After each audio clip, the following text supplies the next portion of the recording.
सरकार एक तरफ बेटी पढ़ाओ बेटी बचाओ अभियान चला कऽ बेटीके सुरक्षित राखऽ चाहै छथि, लेकिन दोसर तरफ एहन एहन अपराधी लड़कीके साथ एहन एहन अपराध करैया तऽ बेटी कतऽ तक बचत, सवाल ई उठैया। एगो अखन तुरंत देखेलहुँ हैं जयनगरके और दोसर राजनगरमे 21 वर्षीय लड़कीके हत्या भेल। देखेलहुँ हैं जे एगो जयनगरके घटना छल, ओतौ 23 वर्षीय लड़कीके साथ एहन घटना भेलै और एगो फेर राजनगर प्रखंडके सिमरी गामक चिचरी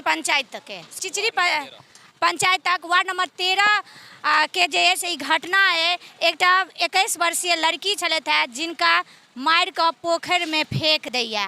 बेटी कतऽ तक बचि रहल है से देखे रहल छियै। की लड़कीके की नाम छलनि है? नीतू कुमारी। केना की घटना भेलै, केना घरसँ गायब कहिया भेलै? घर से गायब अहाँके परसू भऽ गेलै। परसू शामे 6 बजे हिनकर मम्मी जे है माने जो सब्जी ला चलि गेलखिन, हुनका कहि देलकै कि आबै छी सब्जी लऽ के जब गेलै तऽ वापस जब एलै तऽ माने एहिसँ पहिले जे लड़की जे साँझ बाती सबटा दऽ देने छलै ग, जते एकर साँझ बाती घर आओरमे देखा देने छलै। जब वापस हिनकर मम्मी एलै तऽ माने नहि देखलकै, नहीं छलखिन तऽ एहि रातिमे जे पूरा माने भरि राति पूरा हमसब छानबीन करलिए तऽ कतौ नहीं मिललै। ई पोखरी अगल बगलमे पोखरी और छलै, ई पोखरीमे कतौ नहीं छलै ग। पोखरीमे 2 बेर 3 बेर सब गोरा गेल छलिए, कतौ कुछ नहीं छलै ग। जब परसू आइ हमरा पता लगल जे सुबहमे जे कोनो लड़की ओनी गेल छलै माने घास या कुछो करे ला, तऽ माने लाश देखलखिन तऽ माने हमसब फेर हमर घर रामपट्टी भेल। लड़कीके हम मामा छियै। तऽ हम तखन हम जीजाजी से बात करै छलिए अहाँके, तऽ बात करै छलिए तऽ बात करते करते हमर जीजाजी कहे कि बौआ रखू फोन। तऽ फेर हम अपन भांजीके फोन करलिए तऽ कहलकै पोखरीमे लाश छलै ग।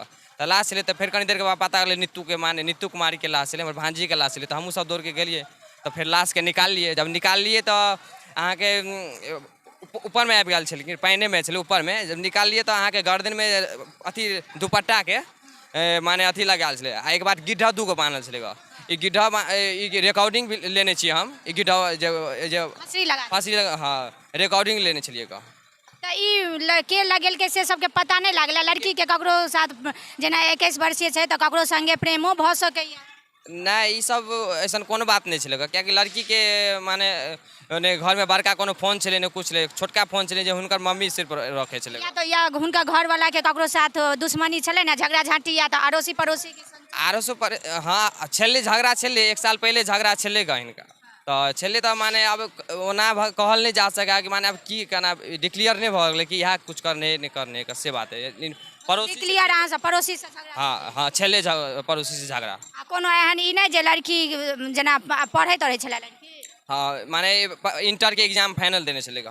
तऽ आइ काल्हि के जे होइ छै लड़कियों के कोनो लड़का साथ प्रेम प्रसंग भऽ जाइ छै तऽ अहू सबके कोनो कहियो कोनो मामला नहीं आयल? पता लगेलिए तऽ ई सब कोनो कुछ नहीं छलै ग। ई सब अपराध केलकै से सबके पता अहाँ सबके? ई सब पता अभी तक हम इएह सब छानबीन में छलिए ताबे में पता लगल कि ओकर माने पोखरी में हुनकर लाश छै, बॉडी। अथी लाश जे छलै तऽ कपड़ा के साथ छेड़खानी तरखानी छलैया? कपड़ा के पास छेड़खानी नहीं छलै, गला में लेकिन छलै फसरी माने लपटा के गिड्ढा 2 गो बान्हल छलै ग। हाँ। आ फिर राजनगर थाना आयल छलै? राजनगर थाना है कि सब लिखा पढ़ी कऽ देलकै, तब पोस्टमार्टम के लेल भेजलक।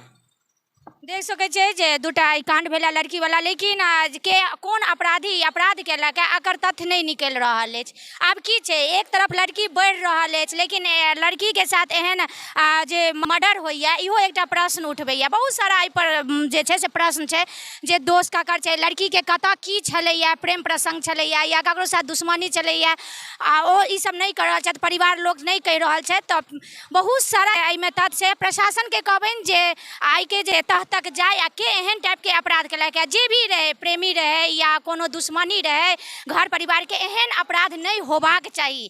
आई अपराध पर अंकुश लगेबाक चाहिए। और लास्ट में हम जतेक लड़की छी सबसे कहब जे घर परिवार सरकार सब छूट दैया तऽ अपन सेफ्टी और अपन इज्जत प्रतिष्ठा के संग ही जे छै से आगाँ अहाँ बढ़ू, पढ़ू, लिखू, लेकिन एहन टाइप के नहीं करू जे एक दिन अहाँ के अपन ही जान गवाबऽ पड़त।